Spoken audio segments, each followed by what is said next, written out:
नमो श्रीपादाय कृष्णप्रेष्ठाय भूतले श्रीमते भक्तिवेदांत स्वामिनीति नामिने नमस्ते सरस्वती देवे गौरवाणी प्रचारिणे निर्विशेष शून्यवादी पाश्चात्य देशतारिणे जय श्री कृष्ण चैतन्य प्रभु नित्यानंद श्री अद्वैत गदाधर शिवाचार्य गौरभक्त वृंद हरे Krishna Krishna Krishna Hare Hare Hare Ram Ram Ram Hare Hare Hare Krishna Krishna Krishna Hare Hare Hare Ram Ram Ram Hare Hare.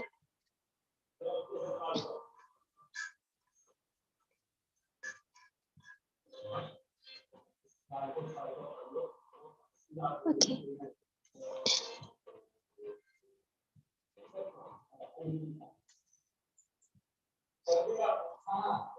Nectar of devotion. Dedication to the six Goswamis of Vrindavan.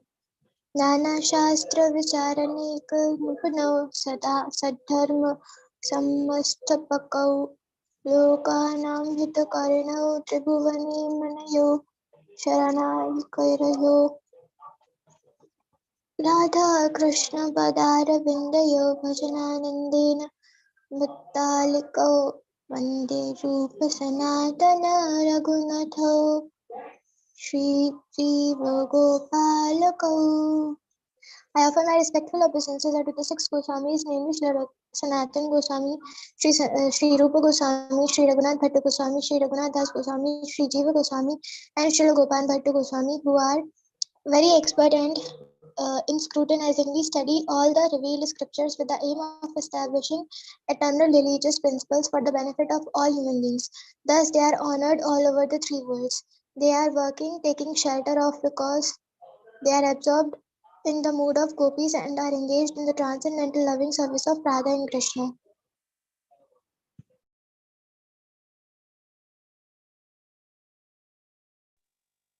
The Nectar of Devotion is a summary of Bhakti Rasamrit Sindhu, which was written in Sanskrit by Srila Rupa Goswami Prabhupada. He was the chief of the six Goswamis, who were the direct disciples of Lord Chaitanya Mahaprabhu. When he first met Lord Chaitanya, Srila Rupa Goswami Prabhupada was engaged as a minister in Mohammedan government of Bengal. He and his brother Sanatan were named Dabir Khas and Sakra Malik respectively, and they held responsible posts as ministers of Nawaz Hussain Shah. At that time, 500 years ago, a Hindu society was very rigid, and if a member of the Brahmana caste accepted the service of a Mohammedan ruler, he was not once rejected from Brahmana society. That was the position of the two brothers, the Bir Hasan Sakara Malik. They belonging to the highly situated Saraswata Brahmana community, but they were ostracized due to their acceptance of ministerial posts in the government of Hussain Shah. It was the grace of Lord Chaitanya that he accepted these two exalted personalities as his disciples and raised them sorry, raised them to the position of Goswamis, the highest position in the Brahmanical culture. Similarly, Lord Chaitanya accepted Haridas Thakur as his disciple, although Haridas happened to be born of a Mohammedan family. Lord Chaitanya later on made him the Acharya of the chanting of the holy name of the Lord, Hare Krishna, Krishna Krishna, Hare Hare, Hare Rama, Rama Rama, Hare Hare. Lord Chaitanya's principle is universal. Anyone who knows the science of Krishna and is engaged in the service of the Lord is accepted as being in a higher position than a person born in the family of a Brahmana. That is the original example accepted by all the Vedic literatures, especially in the Bhagavad Gita and Srimad Bhagavatam. The principle of Lord Chaitanya's movement in educating and elevating everyone to the exalted position of a Goswami is taught in the Nectar of Devotion. Lord Chaitanya met the two brothers Dabir Khas and Sakar Malik in a village known as Ramakeli in the district of Maldah, and after that meeting, the two brothers decided to retire from government service and join Lord Chaitanya. Dabir Khas, who was later to become Rupa Goswami, retired from his post and collected all the money he had accumulated during his service. It is described in the Chaitanya Charitamrita that his accumulated savings in gold coins equaled millions of dollars and filled a large boat. He divided the money in a very exemplary manner, which should be followed by devotees in particular and by humanity in general. 50% of his accumulated wealth was distributed to the Krishna conscious persons, namely the Brahmins and the Vaishnavas. 25% was distributed to relatives and 25% was kept against emergency expenditures and personal difficulties. Later on, when Sakar Malik also proposed to retire, the Nawab was very much agitated and put him into the jail. But Sakar Malik, who was later to become Srila Sanatan Goswami, took advantage of his brother's personal money, which had been deposited with a village banker, and escaped from the prison of Hussain Shah. In this way, both the brothers joined Lord Chaitanya Mahaprabhu.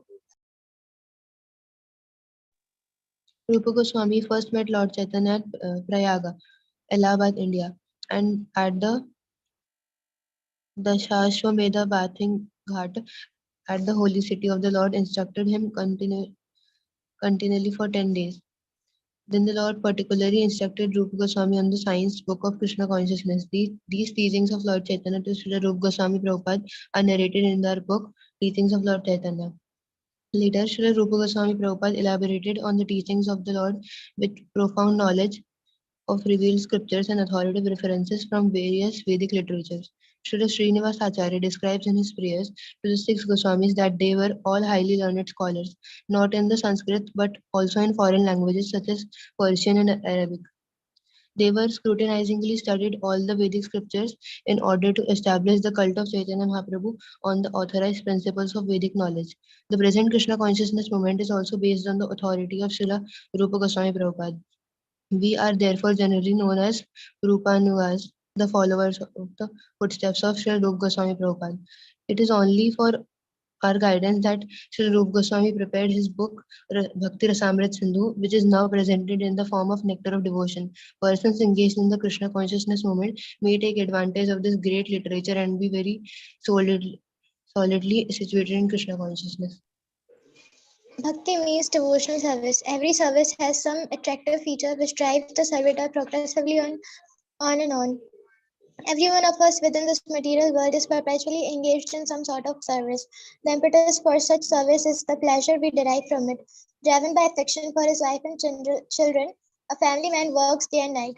A philanthropist works in the same way for love of for the great family, and the nationalist for the cause of his country and countrymen. That force that drives the philanthropist, the householder, and the nationalist is called rasa, or a kind of mellow relationship whose taste is very sweet. Bhakti rasa is a mellow different from the ordinary rasa enjoyed by mundane workers. Mundane workers labor very hard day and night in order to relish a certain kind of rasa which is understood as sense gratification. The relish or taste of the mundane rasa does not long endure, and therefore mundane workers are always apt to change their position of enjoyment. A businessman is not satisfied with working the whole week, therefore wanting a change of for the weekend, he goes to a place where he tries to forget his business activities. Then after the weekend is spent in forgetfulness, he again changes his position and resumes his actual business activities. Material engagement means accepting a particular status for some time and then changing it. This position of changing back and forth is called technically as Bhogatyaga, which means a position of alternating between sense enjoyment and renunciation. A living entity cannot steadily remain either in sense enjoyment or in renunciation. Change is going on perpetually, and we cannot become happy in either state because of our eternal constitutional position. Sense gratification does not endure for long, it is therefore called Sapala Sukh or flickering happiness. For example, an ordinary man who works very hard day and night and is successful in giving comfort to the members of his family, thereby relish a kind of mellow. But his whole advancement of material happiness immediately terminates along with his body as soon as his life is over. That is therefore taken as the representative of God for the atheistic class of men. The devotee realizes the presence of God by devotional service, whereas the atheist realizes the presence of God in the shape of that. At that, everything is finished and one is to begin a new chapter of life in a new situation, perhaps higher or lower than the last one. In any field of activity, political, social, national, or international, the result of our actions will be finished with the end of life. That is sure. Bhakti Rasa, however, the mellow relish in the transcendental loving service of the Lord, does not finish with the end of life. It continues perpetually and is therefore called Amrita, that which does not die but exists eternally. This is confirmed in all Vedic literatures. The Bhagavad Gita says that a little advancement in Bhakti Rasa can save the devotee from the greatest danger, that of missing the opportunity of human life. That The rasas derived from the rasas derived from our feelings in social life, in family life, or in the greater family of altruism, philanthropy, nationalism, socialism, communism, etc., do not guarantee that one's next life will be as human being. We prepare a next life by our actual activities in the present life. A living entity is offered a particular type of body as a result of his action in the present body. These activities are taken into account by a superior authority known as Daiva, or the authority of God.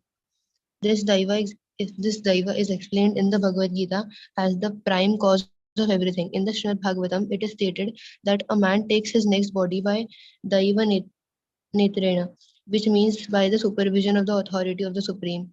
In an ordinary sense, Daiva is explained as destiny. Daiva supervision gives us a body selected from 8,400,000 forms.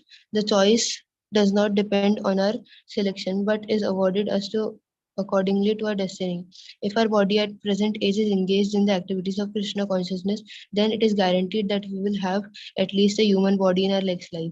A human being engaged in Krishna consciousness, even if unable to complete the course of Bhakti Yoga, takes birth in a higher division of human society so that he can automatically further his advancement in Krishna consciousness. Therefore, all bona fide activities in Krishna consciousness are Amrita or permanent. That this is the subject of matter of the nectar of devotion. This eternal engagement in Bhakti Rasa can be understood by a serious student upon studying the nectar of devotion. Adoption of Bhakti Rasa or Krishna consciousness will immediately bring one to an auspicious life free from anxieties and will bring one with transcendental existence, thus minimizing the value of liberation. Bhakti Rasa itself is sufficient to produce a feeling of liberation because it attracts the attention of the Supreme Lord Sri Krishna.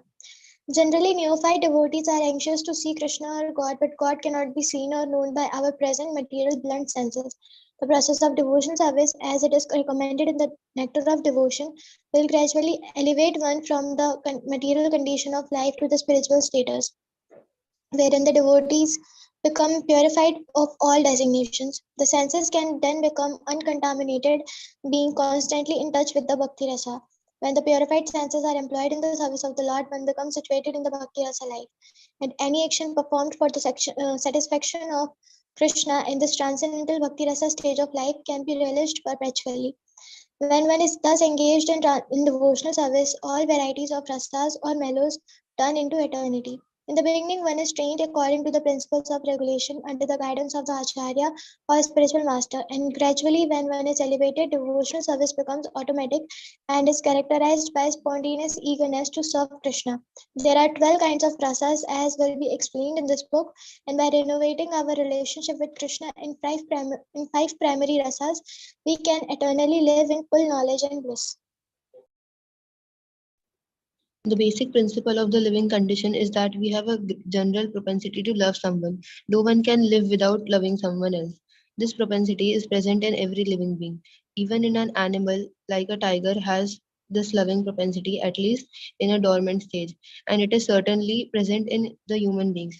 The missing point, however, is to repose our love so that everyone can become happy. At the present moment, the human society teaches one to love his country or family or his personal self, but there is no information where to repose the loving propensity so that everyone can be happy. That missing point is Krishna. The nectar of devotion teaches us how to stimulate our original love for Krishna and how to be situated in the position where we can enjoy our blissful life. In the primary stage, a child loves his parent, then his brothers and sisters, and as he daily grows up, he begins to love his family, society, community, country, nation, or even the whole human society. But the loving propensity is not satisfied even by loving all human society. That loving propensity remains imperfectly fulfilled until we know who is the supreme beloved. Our love can be satisfied only when it is reposed in Krishna. This theme is the sum and substance of the nectar of devotion, which teaches us how to love Krishna in five different transcendental mellows. Our loving propensity expands just as the vibration of light or expands or air expands, but we do not know that where it ends. The nectar of devotion teaches us the science of loving every one of the living entities perfectly by this easy method of loving Krishna. We have failed to create peace and harmony in human society, even by such great attempts as the United Nations, because we do not know the right method. The method is very simple, but one has to understand it with a cool head. The nectar of devotion teaches all men how to perform the simple and natural method of loving Krishna, the Supreme Personality of Godhead. If we learn how to love Krishna, then it is very easy to immediately and simultaneously love every living being. It is like pouring water on a root of a tree or supplying food to one's stomach. The method of pouring water on the root of a tree or supplying foodstuffs to the stomach is universally scientific and practical, as every one of us has experienced.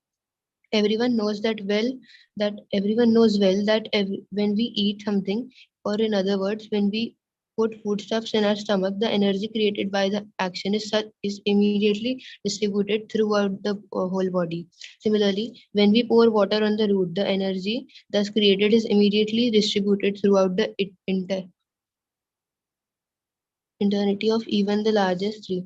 It is not possible to water the tree part by part, nor it is possible to feed the different parts of the body separately. The nectar of devotion will teach us how to turn one switch that will immediately brighten everything, everywhere. One who does not know this method is misusing the point of life. As far as material necessities are concerned, the human civilization at the present moment is very much advanced and living comfortably. But still, we are not happy because we are missing the point. The material comforts of life alone are not sufficient to make us happy. The vivid example is America, the richest nation of the world, having all facilities for material comfort, is producing a man of completely confused and frustrated in life. I am appealing herewith to such confused men to learn the art of devotional service as directed in the nectar of devotion. And I am sure that the fire of material existence burning within their hearts will be immediately extinguished. The root cause of our dissatisfaction is that our dormant loving propensity has not been fulfilled despite of our great advancement in the materialistic way of life. The nectar of devotion will give us practical hints how can we live in this material world perfectly engaged in devotional service and thus fulfill all our desires in this life and the next. The nectar of devotion is not presented to condemn any way of materialistic life, but the attempt is to give information to religionists, philosophers, and people in general how to love Krishna. One may live without material discomfiture, but at the same time, he should learn the art of loving Krishna. At the present moment, we are inviting so many ways to utilize our propensity to love, but virtually we are missing the real point, Krishna. We are watering all the parts of the tree, but missing the tree's roots. We are trying to keep our body fit by all means, but we are neglecting to supply foodstuffs to the stomach. Missing Krishna means missing one's self also. Real self real self realization and realization of Krishna go together simultaneously. For example, seeing oneself in the morning means seeing the sunrise also. Without seeing the sunshine, no one can see himself. Similarly, unless one has realized Krishna, there is no question of self realization. The nectar of devotion is specifically presented for persons who are now engaged in Krishna consciousness movement. I beg to offer my sincere thanks to all my friends and disciples who are helping me to push forward the Krishna consciousness movement in the Western countries. And I beg to acknowledge with thanks the contribution made by my beloved disciple Sriman Jayananand Brahmachari. My thanks are due as well to the directors of ISKCON Press who have taken so much care in publishing these great literature. Hare Krishna.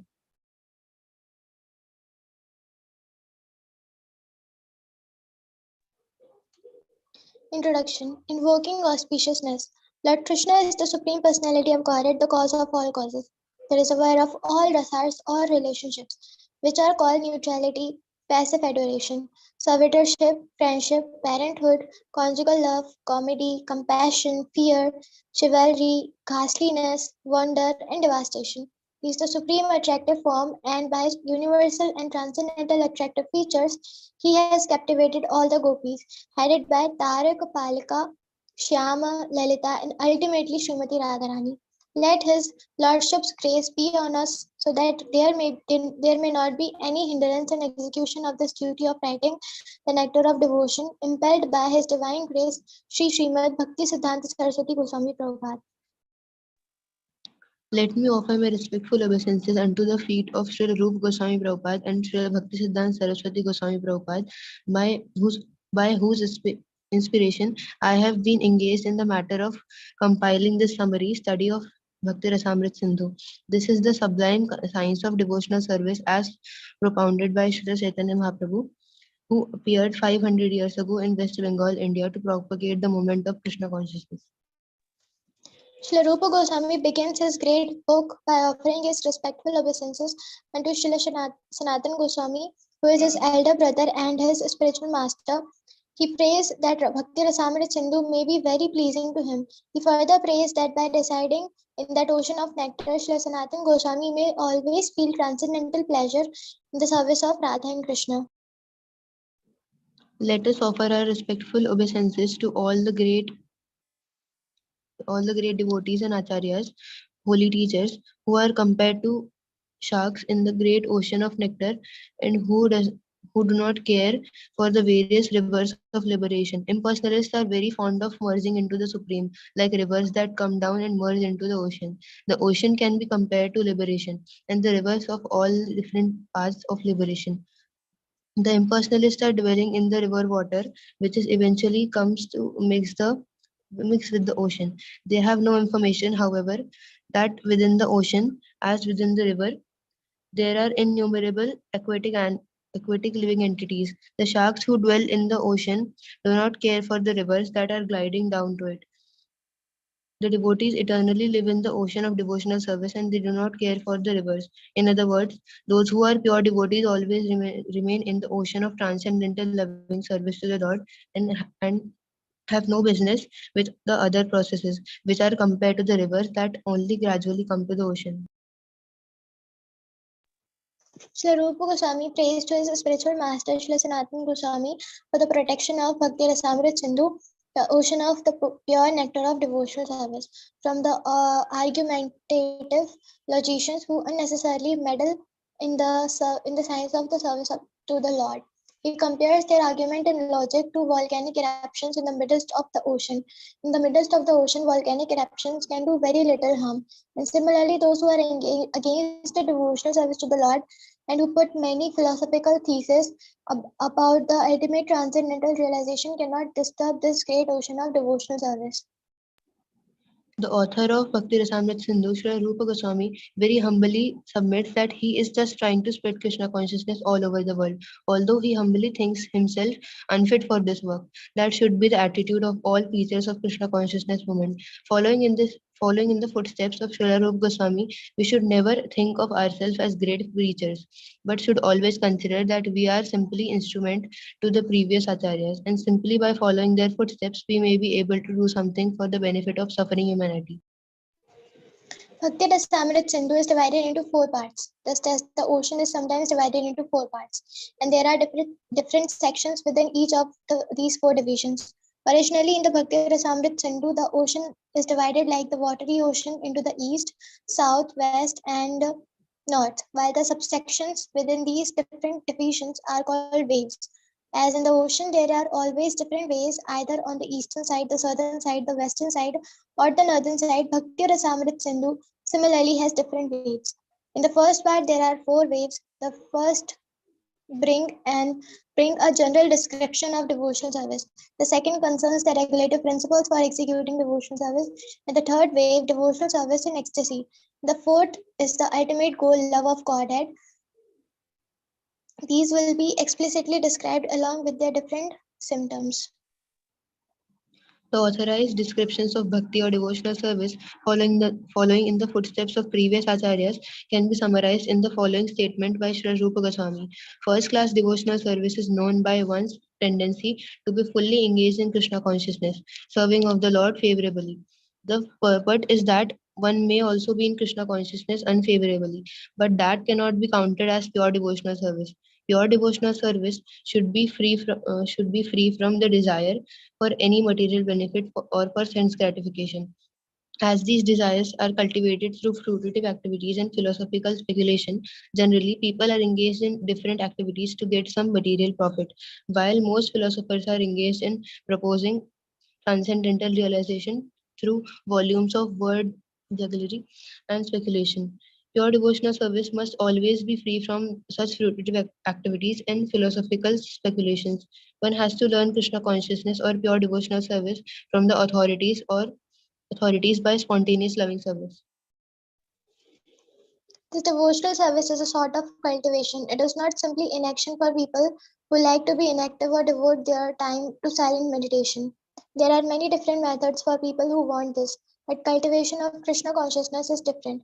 The particular word used by Sri Sanatan Goswami in this connection is anushilan or cultivation by following the predecessor teachers, acharyas. As soon as we say cultivation, we must refer to activity. Without activity, consciousness alone cannot help us. All activities may be divided into two classes. One class may be for achieving a certain goal, and the other may be for avoiding some unfavorable circumstance. In Sanskrit, these activities are called pravritti and nivritti, positive and negative action. There are many examples of negative action. For instance, a diseased person has to be cautious and take medicine in order to avoid some unfavorable illness. Those who are cultivating spiritual life and executing devotional service are always engaged in activity. Such activity can be performed with the body or with the mind. Thinking, feeling, and willing are all activities of the mind. And do to when we will do something, the activity comes to be manifest by the gross bodily senses. Thus, in our mental activities, we should always try to think of Krishna and try to plan how to please him. Following in the footsteps of the great acharyas or the personal spiritual master, there are activities of the body, activities of the mind, and activities of speech. A Krishna conscious person engages his words in preaching the glories of the Lord. This is called Kirtana. And by his mind, a Krishna conscious person always think of the activities of the Lord as he is speaking to the battlefield of Kurukshetra or engaging in his various pastimes in Vrindavan with his devotees. In this way, one can always think of the activities and pastimes of the Lord. This is the mental culture of Krishna consciousness. Similarly, we can offer many services with our bodily activities, but all such activities must be in relationship with Krishna. This relationship is established by connecting oneself with a bona fide spiritual master, who is the direct representative of Krishna in the disciplic succession. Therefore, the execution of Krishna conscious activities with the body should be directed by the spiritual master and then performed with faith. The connection with the spiritual master is called initiation. From the date of initiation by the spiritual master, the connection between Krishna and a person cultivating Krishna consciousness is established. Without initiation by a bona fide spiritual master, the actual connection with Krishna consciousness is never performed. This cultivation of Krishna consciousness, sorry, this cultivation of Krishna consciousness is not material. The Lord has three general energies, namely the external energy, the eternal energy, and the marginal energy. The living entities are called marginal energy, and the material cosmic manifestation is the action of the external or material energy. Then there is spiritual world, which is manifestation of the eternal energy. The living entities who are called marginal energy perform material activities when acting under the inferior external energy, and when they engage in the activities under the eternal spiritual energy, their activities are called Krishna conscious. This means that those who are great souls or devotees do not act under the spell of material energy, but act instead under the protection of the spiritual energy. Any activities done in devotional service or in Krishna consciousness are directly under the control of the spiritual energy. In other words, energy is a sort of strength, and this strength can be spiritualized by the mercy of both the bona fide spiritual master and Krishna. In the Chaitanya Charitamrita by Krishnadas Kaviraj Goswami, Lord Chaitanya states that it is a fortunate person who comes in contact with a bona fide spiritual master by the grace of Krishna. One who is serious about spiritual life is given by Krishna the intelligence to come in contact with a bona fide spiritual master, and by the grace of a spiritual master, one becomes advanced in Krishna consciousness. In this way, the whole jurisdiction of Krishna consciousness is directly under the spiritual energy, Krishna, and the spiritual master. This has nothing to do with material world. When we speak of Krishna, we refer to the Supreme Personality of Godhead, along with his many expansions. He is expanded by his plenary parts and parcels, his differentiated parts and parcels, and his different entities. Krishna, in other words, means everything and includes everything. Generally, however, we should understand to mean Krishna and his personal expansions. Krishna expands himself as Baldev, Sankarshan, Vasudev, Aniruddha, Pradyumna, Rama, Narsimha, and Vara, as well as many other incarnations and innumerable Vishnu expansions. They are described in the Srimad Bhagavatam to be as numerous as the uncountable waves. So Krishna includes all such expansions as well as his pure devotees. In the Brahma Samhita, it is stated that Krishna's expansions are all complete in eternity, blissfulness, and cognizance. Devotional service means to prosecute Krishna conscious activities that are sorry, favorable to the transcendental pleasure of the Supreme Lord. Krishna and any activities that are not favorable to the transcendental favor of the Lord cannot be accepted as devotional service. For example, great demons like Ravana and Kamsa and Hiranyakashipu were always thinking of Krishna, but they were thinking of him as their enemy. This sort of thinking cannot be accepted as bhakti or Krishna consciousness. The impersonalist sometimes misunderstood devotional service in such a way that they divide Krishna from his paraphernalia and pastimes. For example, the Bhagavad Gita is spoken on the battlefield of Kurukshetra, and the impersonalists say that although Krishna is of interest, the battlefield of Kurukshetra isn't it. The devotees, however, also know that battlefield of Kurukshetra by itself has nothing to do with their business. But in addition, they know that Krishna does not mean just Krishna alone. He is always with his associates and paraphernalia. For instance, if someone says, give something to eat to the man with the weapons, the eating process is done by the man and not by the weapons. Similarly, in Krishna consciousness, a devotee may be interested in the paraphernalia locations such as the battlefield of Kurukshetra that are associated with Krishna, but he is not concerned with simply any battlefield. He is concerned with Krishna, his speech, his instructions, etc. It is because Krishna is there that the battlefield is so important. This is the summary understanding of what Krishna consciousness is. Without this understanding, one is sure to misunderstand why the devotees are interested in the battlefield of Kurukshetra. One who is interested in Krishna becomes interested in his different pastimes and activities. The definition of a pure devotee as given by Srila Rupa Goswami in Bhakti Rasamrit Sindhu can be summarized thus. His service is favorable and is always in relation to Krishna. In order to keep the purity of such Krishna conscious activities, one must be freed from all material desires and philosophical speculation. Any desire except for the service of the Lord is called material desire, and philosophical speculation refers to the sort of speculation that ultimately arrives at the conclusion of voidism or impersonalism. This conclusion is useless for a Krishna conscious person. Only rarely by philosophical speculation can one reach the conclusion of worshipping Vasudev or Krishna. This is confirmed in the Bhagavad Gita itself. The ultimate end of philosophical speculation then must be Krishna, with the understanding that Krishna is everything, the cause of all causes, and that one should therefore surrender unto him. If this ultimate goal is reached, then philosophical advancement is favorable. But if the conclusion of philosophical speculation is voidism or impersonalism, that is not bhakti. Karma or fruitive activities are sometimes understood to be ritualistic activities. There are many persons who are very much attracted to this to the very much attracted by the ritualistic activities described in the Vedas. But if one becomes attracted simply to ritualistic activities without understanding Krishna, his activities are unfavorable to Krishna consciousness.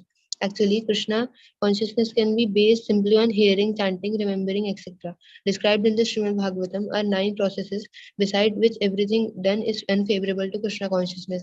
Thus, one should always be guarding against fall downs.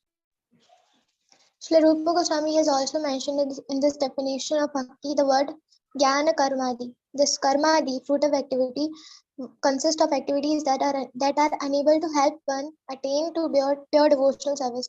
Many forms of so-called renunciation are also not favorable to Krishna conscious devotional service. Sri Rupa Goswami has also quoted in a definition form of the Narad Panchanatra as follows: one should be free from all material designations and by Krishna consciousness must be cleansed from all material contamination. He should be restored into his pure identity, in which he engages his senses in the service of the proprietor of the senses. So when our senses are engaged for the actual proprietor of the senses, that is called devotional service. In our conditional state, our senses are engaged in serving these bodily demands. When the same senses are engaged in executing the order of Krishna, our activities are called bhakti. As long as one identifies himself as belonging to a certain family, a certain society, or a certain person, he is said to be covered with designations. When one is fully aware that he does not belong to any family, society, or country, but is eternally related to Krishna, he then realizes that his energy should be employed not in the interest of so-called family, society, or country, but in the interest of Krishna. This is purity of purpose and the platform of pure devotional service in Krishna consciousness. Hare Krishna, Krishna Krishna, Hare